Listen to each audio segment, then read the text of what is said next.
This is the first in a series of videos that I'm making where I'm reading from and discussing my mini-Magnum-opus, if I get this centered on the screen properly there, the Washington Poems, which is a poetic journal that I wrote during my years as an industry economist at the Federal Energy Regulatory Commission. That was from 1979 to 1983. It's a picture of me with hair, and it is published under a company that I started not only for publishing but also for my software development consulting activities.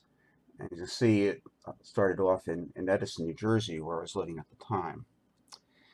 The plan of the book is a poetry in every element, or every element that I could possibly put it into. So aside from this title page and the copyright page showed that I had originally copyrighted the first edition of this in 1985. It wasn't published. I couldn't get a publisher for it.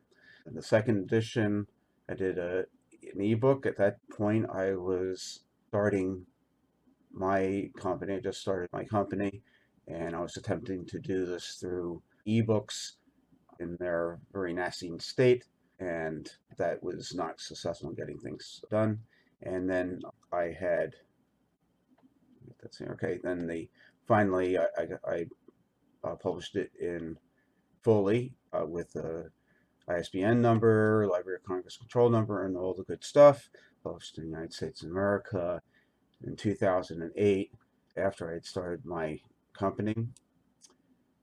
And you see the duet poem had been revised in order to indicate the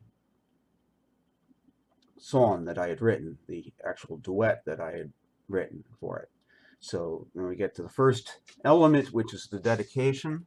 So the dedication to God from whom all blessings flow. I dedicate here the first fruits of my pen. And that's about as far as we're going to go on this thing. But everything else in the poetry book, in the poem cycle, is a poem.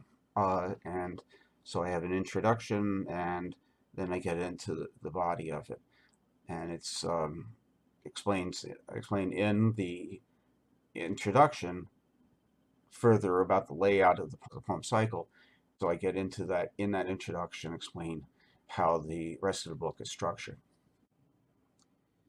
Well, this is the point at which YouTube channels customarily ask you for money to buy premium something or others and merchandise, but you don't have a survival income.